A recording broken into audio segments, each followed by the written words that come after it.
जय जगन्नाथ सांग मैंने लिजा पप्पू ब्लॉग चैनल को आपन को स्वागत। तो सांग मैंने आज आम जो आपण मैंने समस्ते जानी थे आमर देवी रही 64 योगिनी देवी।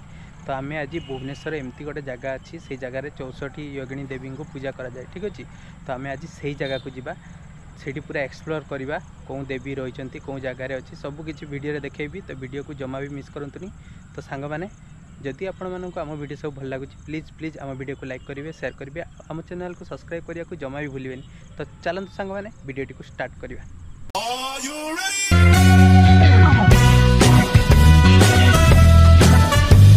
तो सांग मैंने भुवनेश्वर एमती गोटे जगह रही जो 64 योगिनी देवी को पूजा करा जाए। तो से जगहटी कौटी आज आम सेटा को जाऊँ। तो देखिपे आम पूरा रास्तार जाऊँ। रास्तार गला बेले आपड़ देखिपे ये किसी भाई आमर जो खड़ा पकाउंट जो बईसी ना कौन पकाउंट तो से केमती माछ धरुंच सेटा टिके देखुलु आम।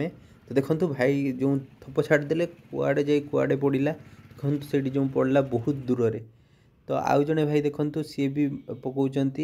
तो बहुत जन लोक थप माने जो खड़ा पकाउंट खड़ा भाया यहाँ होती।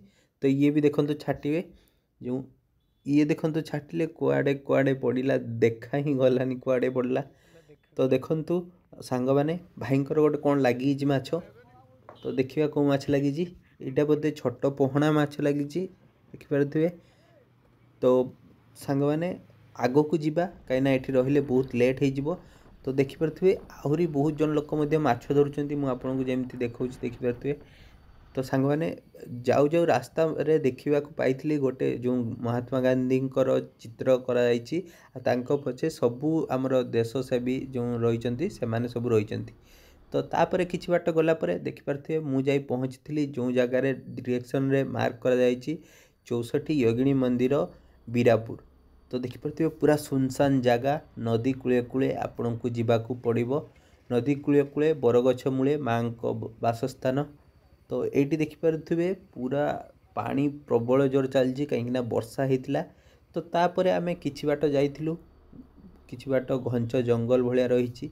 तो पूरा सुनसान जगह तापर आम फाइनाली जाई पहुँची जाइलु माँ को पीठ पाखरे। तो ये देखिपे माँ को पीठ पाखरे गोटे बहुत बड़ पुष्करणी रही। आ पुष्करणी मझे गोटे मंदिर रही। आपड़ ये जो पाद फाद धोईकी माँ को पाखक जीवे।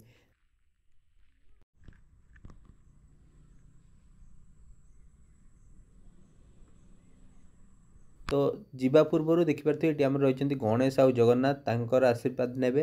तो आशीर्वाद नेला परे आगे देखिपे भोग जो दुकान सब रही। तो आपड़ चाहिए भोग दीप नहीं पारे। तो फाइनाली आम मंदिर भीतर को प्रवेश कर सारी। प्रवेश कर सारापर आपड़ देखु यही मंदिर एमती परिसर रही। तो परिसर भितर गोटे शिवों मंदिर रही से देखिए विभिन्न प्रकार नागों चित्र रही। आठ गोटे हुंका टाइप रही। तो चलतु महादेव को दर्शन करवा। दर्शन कर सारी आम जा 64 योगिनी देवी पाखक। तो देखिपे ये महादेव आमर जो नंदी रही। तो यही जो मंदिर भितर महादेव रही पूजा अर्चना हुए। तो बहुत शांति जगह पूरा देखिपे मुझे भल कि देखा जो महादेव रही भितर गेट बंद अच्छी से आपको देखा जाऊन बट भितर दीप फीप जलुची आप देखिए। तो महादेव पाखरे देखिपे ये रही आमर कृष्ण। तो कृष्णकर गोटे बहुत सुंदर मूर्ति कराई। तो जोटा कि आपको बहुत बढ़िया लगे। ठीक अच्छे तो यही परिसर भितर गोटे छोट पार्क टे अच्छी जोटा कि यही परिवेश को आहरी आनंदित आ प्रफुल्लित करुच्ची। तो से माने आपण को ये जगहटा बहुत अट्राक्टिव लगे। तो आगो को चलतु आगो को कौन सब रही सेटा देखा। तो एपटे देखो दी साइड रे बहुत सुंदर सुंदर फूल गछ आ डिजाइन सब फूल गछ को काटिकी करा जायछि। तो बेसी बड़ मंदिर तो नुहे बट छोट मंदिर जमती आपण देखुथिबे। तो ये गोटे कूओ भाया देखागला। तो ये कूओटी अच्छी देखिपे यू बोधे पानी नियंती माँ को पाई। तो कूओटी बहुत गभीर अच्छी। तो जमती आपन को मुझे देखली वीडियो रे। तो चलतु मंदिर पाखक जीवा मंदिर पाखरे केमती कौन साजसज होती कौन पाई साजसज होती आउ मंदिर भितर 64 योगिनी देवी अच्छा कि ना से सब देखा।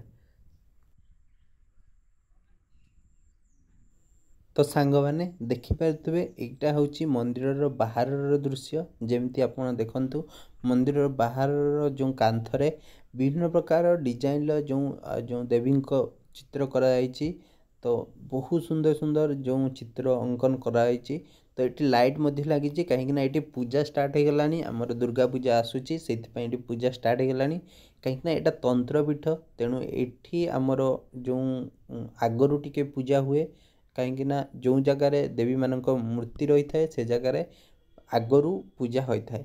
तो जमती आप देखु ये आमर आउ जड़े देवी रही माने विभिन्न प्रकार देवी चित्र कराई आमर चतुर्पार्श्व मंदिर चतुर्पार्श्व तो मंदिर टी बहुत बड़ नुहे बट छोट किंतु आपण ता भीतर को जीवे आपन को गोटे एनर्जी फील हम तो आपण देखिपारे मो सामने रही मंदिर मुख्य द्वार तो मुख्य द्वार दुई जन जगुआल माने जो अच्छा जो मैंने तो ये देखो फूल गछ पूरा सजा सज कराई तो ये मुझे को देखा आउे जूम करके भितर देखिपे देवी रही से जो आमर कलश रही पछपटे तो ये भितर को जीवा भितर परिसर केमती रही तो भितर परिसर में आप देखिपे जो 64 योगिनी देवी मूर्ति रही आमर कांथरे तो आप देखु सबू 64 योगिनी देवी विभिन्न प्रकार चित्र माध्यम जो स्टैच्यू माध्यम दर्शा जाइए आठी आपण या भितर को प्रवेश कलापर आपन को गोटे एनर्जी फील भाया लगे